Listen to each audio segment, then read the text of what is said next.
আমন্ত্রণ জানাচ্ছি প্রিয় দর্শক, মানচিত্রের নিয়মিত আয়োজন কথোপকথনে। নমস্কার, আমি তরুণ ঘোষ।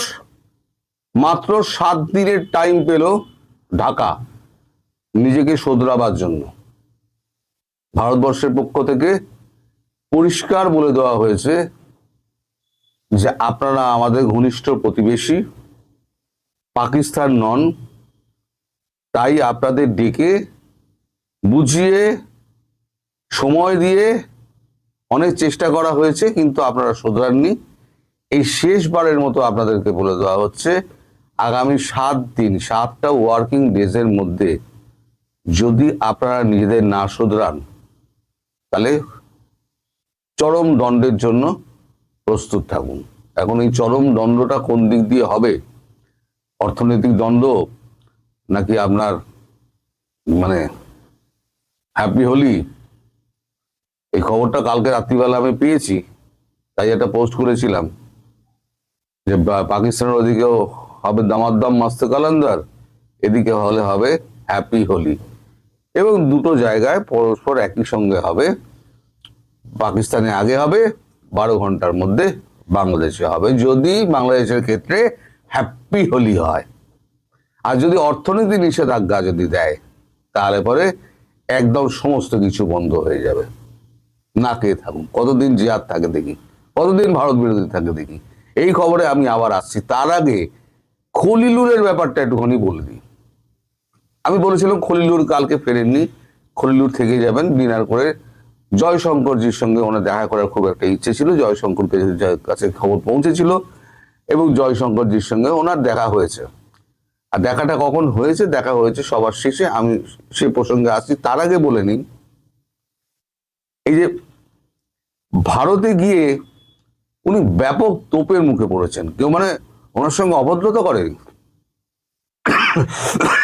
সরি, কেউ অভদ্রতা করেনি, সবাই ওনার সঙ্গে খুব সৌহার্দ্যপূর্ণ ব্যবহার করেছে। কিন্তু একের পর এক যে বোম, যেটা চিঠিপত্রের বোম, এক একটা ডকুমেন্ট, যেগুলো একেবারে স্যাটেলাইট দ্বারা ছবি তোলা ডকুমেন্ট এবং প্রতিষ্ঠিত, যেগুলো এক একটা ডকুমেন্ট ওনার সামনে যে আসছে একটা করে দপ্তর ফেলে দিয়ে যাচ্ছে। তো একটা সময় এমন আসে যে উনি বলছেন যে আমি পাগল হয়ে গেছি, যে কাকে উত্তর দেবো আর কাকে কি বলবো। এখন এই যে কনক্লেভটা যেটা হলো, সেখানে এবারে সভাপতিত্বের দায়িত্ব ছিল বাংলাদেশের। তা বাংলাদেশের হয়ে যিনি সভাপতিত্ব করছেন, তিনি যেটা বেশি বলবেন, তিনি মাত্র 1.5 মিনিটের, খলিলুর রহমান মাত্র 1.5 মিনিটের একটি সংক্ষিপ্ত ভাষণ দিয়েছেন। উনি শুধু একটি ওখান থেকে একটি পয়েন্ট বেরোয়, সেটা হচ্ছে কোন দেশের আভ্যন্তরীণ ব্যাপারে হস্তক্ষেপ বাংলাদেশের নীতি নয়। ভারতবর্ষের ব্যাপারে, ভেতরের ব্যাপারে আমাদের বাংলাদেশের হস্তক্ষেপটা আমাদের নীতি নয়, এটা বলতে উনি বাধ্য হয়েছেন। ওখানে আরো সবাই, মরিশাস যারা ছিল, সব শ্রীলঙ্কা সবাই বক্তব্য রেখেছে। সব থেকে কঠিন প্রশ্নের মুখে পড়েছেন উনি আমাদের মরিশাসের যিনি এনএসএ, তার সামনে। মরিশাসের এনএসএ নামটাই ভুলে গেলাম। মরিশাসের এনএসএ ওনাকে একটা প্রশ্ন করেছেন যে, আচ্ছা খলিলুর সাহেব, আপনি এটা বলুন যে আপনারা কি করে বললেন এই সমুদ্রের আর কি, এ আপনার প্রভু, আপনারা অভিভাবক, আপনারা এটা আপনারা কি করে বললেন? খলিলুরের কাছে কোনো উত্তর নেই। খলিলুর বলছে, হ্যাঁ আমি কি করবো বলুন, যিনি বলেছেন তার দায়িত্বে বলেছেন, আমি তো এইসব বলতে পারো, তিনি কখন কি বলেন তার মাথায় থাকে না, তিনি তো বলে দেন, তারপরে তো সামলাতে হয় আমাদের, আমরা খুব মুশকিলের মধ্যে পড়ে গিয়েছি। তখন মরিশাসে সেই এনএসএ বলেছেন যে আপনারা এই ধরনের বক্তব্য যদি আপনারা একের পর এক দাগ দিয়ে থাকেন, তাহলে পার্শ্ববর্তী একটা বড় রাষ্ট্র সেই এতদিন ধৈর্য ধরে বসে রয়েছে, আমরা যদি হতাম তাহলে কিন্তু আমরা এত ধৈর্য দেখাতে পারতাম না। এটা কিন্তু সত্য কথা। তো এইটা গেল। তো তারপরে খলিলুর রহমানের বক্তব্য, উনি যে এতটা সময় আমাদের এনএসএ অজিত দোভালের সঙ্গে কাটালেন, সব থেকে বেশি সময় উনি কাটালেন এই গত 3 দিনের মধ্যে। ওনার আমাদের এনএসএ সম্পর্কে ওনার যা রিডিং, সেটা হচ্ছে অজিত দোভাল একজন শিশুর মতো সরল ব্যক্তি। মানে এটা লাইন টু লাইন বলছি আমি, মানে যেটা খলিলুর বলেছেন, উনি শিশুর মতো সরল ব্যক্তি, কিন্তু শত্রুর কাছে উনি পাহাড়ের থেকেও কঠিন। ফলে যাকে ভারতবর্ষের শত্রু বলে উনি মনে করবেন, তার ক্ষেত্রে, সেই দেশের ক্ষেত্রে, মানে অজিত দোভালের থেকে কঠিনতম মানুষ দুজন পাওয়া যাবে না সারা দুনিয়ায়। এটা হচ্ছে খলিলুরের রিডিং, যেটা অজিত দোভালের সঙ্গে 3 দিনে বিভিন্ন সময় কাটিয়ে ওই সময় যেখানে যেখানে গিয়েছি, শুধু আমার কাছে শুধু এসে কাগজ ধরেই যাচ্ছে, সবাই এসে কাগজ ধরেই যাচ্ছে। এখন তখনই একটা কথা ওঠে যে অনেক ভুল আপনারা করেছেন, অজিত দোভাল বলেছেন অনেক ভুল আপনারা করেছেন, ভুলের মাসুল আপনারা চোকাতে হয়নি এখনো, কিন্তু আমরা বারবার বলা সত্ত্বেও আপনারা কিন্তু একেবারেই নজর দেননি এবং ভারতের বক্তব্যকে আপনারা উপেক্ষা করেছেন এবং ভারতবর্ষকে আরো নিচু করেছেন। এখন ভারতবর্ষ নিচু হতে হতে হতে হতে ভারতবর্ষের কোমর বেঁকে গেছে। পাকিস্তান হলে আমরা এত বলতাম না, আর পাকিস্তানের ক্ষেত্রে বলবো না, আলোচনাও করবো না, আমরা নামও নিই না। কিন্তু আপনারা আমাদের প্রতিবেশী রাষ্ট্র, আপনাদের স্বাধীনতার যুদ্ধে আমাদের একটা ছিল, যোগদান ছিল, সেখানে আমাদের অনেক সেনা শহীদ হয়েছেন, আপনাদের 30 লক্ষ মা বোনেরা নির্যাতিত, নিপীড়িত এবং খুন হত্যার শিকার হয়েছেন।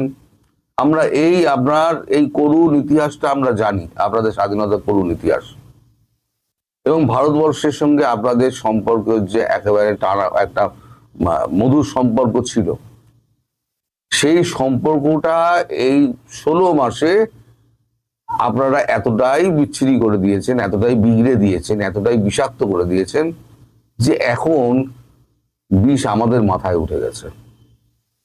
আমরা তাই বাংলাদেশ বলে আমরা এখনো পর্যন্ত কোনো অ্যাকশন নিইনি, কিন্তু আগামী 7 দিনের মধ্যে, 7 ওয়ার্কিং ডেজের মধ্যে যদি নিজেদের ভুলগুলো আপনারা না শোধরান, তাহলে আপনাদের কিন্তু চরম মূল্য দিতে হবে বা চরম দণ্ড আপনাদের জন্য অপেক্ষা করছে। এবার চরম দণ্ডটা কি উনি কিন্তু ভেঙে বলেননি।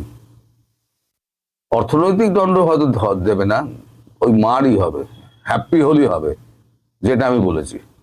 এবার হ্যাপি হোলির জন্য প্রস্তুত থাকুন। এবার উনি বলছেন যে আমি তো বসে আছি, সবাই আসছে, একজন করে আসছে আর একটা করে ফাইল আমার হাতে গুঁজে দিয়ে যাচ্ছে। ওখানে বন্দর কর্তৃপক্ষের একজন ডিরেক্টর ছিলেন, তিনি এসে আমার হাতে একটা ফাইল গুঁজে দিয়ে গেলেন যে চট্টগ্রাম বন্দরে এই এই এই এই দিন আপনার পাকিস্তানি জাহাজ এসেছিল, তাতে চিটাগুড় ছিল দাবি করা হচ্ছে, কিন্তু চিটাগুড় ছিল না, সেখানে ছিল অস্ত্র। চিটাগুড়ের বস্তায় তিনে অস্ত্র এসছে আপনাদের ওখান থেকে। তো তার সমস্ত ইমেজ, থার্মাল ইমেজ, একেবারে ছবির মতো ঝকঝক করছে, থার্মাল ইমেজ সেখানে একেবারে কাগজে দিয়ে দেওয়া হয়েছে, এবং তার ডিটেলস কবে কবে এসছে, কতক্ষণ ছিল, সেই জাহাজের ক্যাপ্টেন কে, সেই জাহাজের খালাসি কারা ছিল, মানে আপনাদের এনওসি কে আপনাদের দিয়েছিল, সমস্ত কিছু তার মধ্যে ডিটেলসে লেখা রয়েছে, মোট 26 পাতার। ভারতবর্ষ একটা ঠিক করেছিল একটা ডসিয়েট দেবে, মনে করেছিল একটা ডসিয়েট দিয়ে দেবো আমরা, যা হয়েছে তা একটা মৌখিকভাবে হয়েছে, আমরা একটা লিখিতভাবে ডসিয়েট দেবো। পরে পিছিয়ে আসে এই কারণে যে মোহাম্মদ ইউনূসকে ভরসা নেই। কারণ খলিলুর একটা কথা বলেছেন, উনি তো এসে যা খুশি তাই করছেন, কোনদিন উনি তো পালিয়ে যাবেন, বাংলাদেশটা কি হবে? ওনার তো কোনো দায়বদ্ধতা নেই। উনি তো এসছেন একটা অন্তর্বর্তী সরকার হিসেবে, একটা অবৈধভাবে এসছেন, সেটা খলিলুর বলছেন অবৈধভাবে এসছেন। আমরা যে আছি এটা কিন্তু অবৈধ নিয়োগ আমরা। তো যাই হোক, আপনারা তবু আমাদের সম্মান দেখাচ্ছেন, তার জন্য আমি কৃতজ্ঞ। কিন্তু উনি তো বলে চলে যাবেন, বাংলাদেশের মানুষ তো মরবে, এটুকু বোঝার মতো ক্ষমতা বাংলাদেশের মানুষেরও নেই, ওনারও নেই। আমার পক্ষ থেকে যতটা সম্ভব বোঝানো আমি বোঝাবো, কিন্তু তার ফল কি হবে তা আমার হাতে নেই। তখন অজিত দোভাল বলেছেন যে ফলের আশা আপনি করবেন না, আপনি আপনার কাজ করে যান, যে যার মতো ফল ভোগ করবে, আপনি চেষ্টা করে যান। এবার যখন ডিনার ফিনার যখন হচ্ছে রাত্রিবেলা 8:30টার সময়, 8টার সময়, সেই ডিনারের একেবারে শেষ পর্যায়ে এসে পৌঁছান ডক্টর জয়শঙ্কর, হাঁপাতে হাঁপাতে শেষ পর্যায়ে এসেই প্রথম খলিলুরের দিকে এগিয়ে যান। খলিল তখন খাচ্ছিলেন, খাওয়া দাওয়া ছেড়ে চুপ করে বসে আছেন উনি। তখন পিঠে হাত দিয়ে বললেন, স্যার কেমন আছেন, হাউ আর ইউ? খলিলুর বলছেন যে আমি তো জিজ্ঞেস করবেন, আমি তো স্যার বলি, আমাকে স্যার বলছি, আমাকে স্যার বলবেন না, আমি তো আপনাকে স্যার বলি। না না, আপনি যে পজিশনে রয়েছেন সেই পজিশনে আপনাকে স্যার বলা উচিত।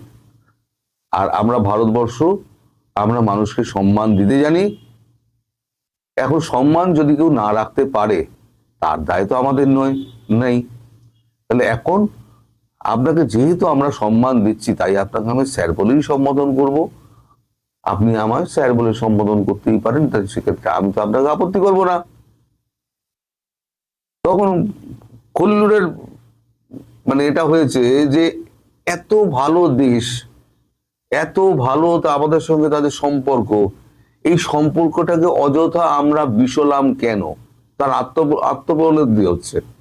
তখন তিনি যে প্রকাশ করছেন যার কাছে, তাকে বলেছেন যে এই যে আত্মোপলব্ধি আমার মধ্যে যে হচ্ছে না, এটা আমার কাছে একটা খুব দুর্বোধ্য লাগছে। আমি নিজে বুঝতে পারছি না কেন আমরা এটা করলাম। এই ভারত বিরোধিতা করে কি আমরা টিকতে পারবো? ভারতের সঙ্গে যুদ্ধ করে আমরা টিকতে পারবো? এই ভারতকে আমরা যত কঠিন ভারত ভাবি, ভারত অত কঠিন নয়। এরা শত্রুকেও বড় সিংহাসন দেয়, অথচ সেই ভারতবর্ষের সঙ্গে আমরা যেচে 5 পায়জার করে আমরা একটা গন্ডগোল লাগিয়ে দিয়েছি। এখন মোদ্দা কথা যেটা হলো, সেটা 7 ওয়ার্কিং ডেজ।